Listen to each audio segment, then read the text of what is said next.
In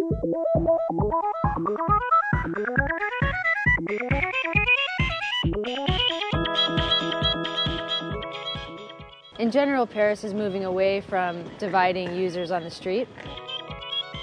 What we call the new mobility agenda is based on people. It's based on our concept of sloth, which is things that seem to be going slowly, but at the end of the day, in an urban context, are even faster.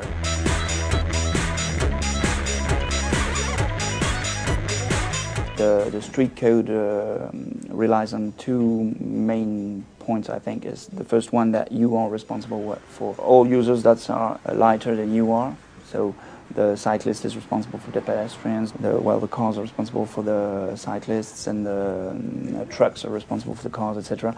And so you have to take into account all the other users. We will try to organize new traffic calming areas. And the only way to slow down a car is not through the police, it is not through the radar, but it's through getting rid of the straight lines and through making the street surface sufficiently irregular so that the car simply will slow down to, as they say in Italian, al passo d'uomo, to the pace of a person, to make it a human system.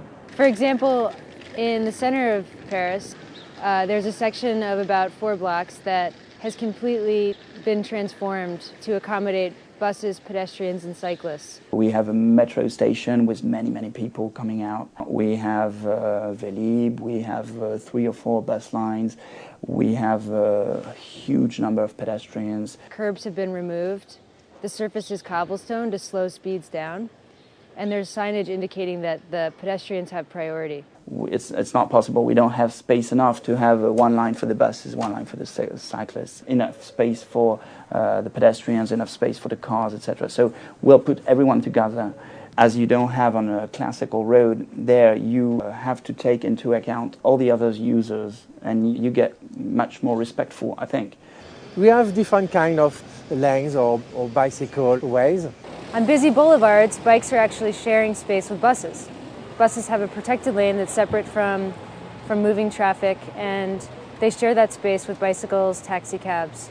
What this means is that although bikes aren't alone and they don't have their own protected space, there's far less traffic, and buses and bicycles and taxis are learning better how to work together to get safely around the city. We've even seen that there's a bicycle bell on the buses, so you don't have to be startled when you're riding your bike and a bus wants to let you know that it's coming behind you. And then there's the traditional striped bike lane, which we have in New York City. This is an example of a bicycle path sharing a sidewalk. With, in a one-way street, more possibilities for cyclists to use this street in 2 ways. We say that we do contra-flow lanes. It's very difficult to convince people that is a good measure, because people who don't ride a bicycle don't understand and say that it's very dangerous, but it's not dangerous because cyclists are in front of other car drivers. Streets here are broken down into 50, 30, or 15 kilometer per hour streets. So almost all of the 30 and 15 kilometer per hour streets meet major boulevards with raised crosswalks and neck downs, which indicates to drivers they need to slow their speeds down and creates added protection for pedestrians and cyclists that are traveling on these streets. Behind us is one of the 15, and there's a lot of interesting things happening.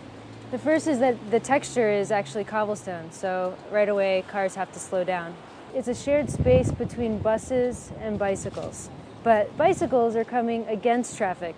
And the great thing about these bike lanes is they make the bike network much bigger, and they allow bicycles to get around in a more sensible way.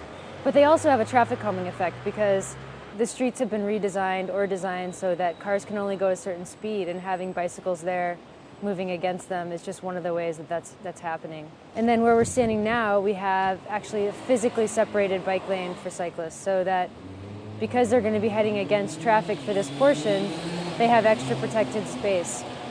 And when they reach the busy boulevard ahead, they actually are linking up to the bigger bike network. So this little short block is kind of like a shortcut, but it's a creative way to expand the bike network. The Paris learning experience is now something like 35 years old, and it started in the early 1970s when some public groups blocked some major building projects to build new roads and very large parking facilities in Paris.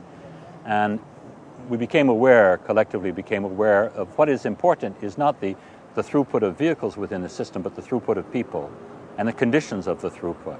Paris also has a lot of new intersection markings. You know, intersections are obviously a really important place to make cyclists more visible. And whether it be a different color or a green colored bike box, checkerboard, Sharrow marking, Paris has it all. The first thing you have to do is technically step away from the car. Think in terms of the people who are inside the car. Is that the best environment for them to be in within the geometry of the city, or are they inside an elephant in the bedroom? It is through this process of focusing on people rather than vehicles that you are able to move toward the system. So new mobility aims at a human system, old mobility aims at a car system.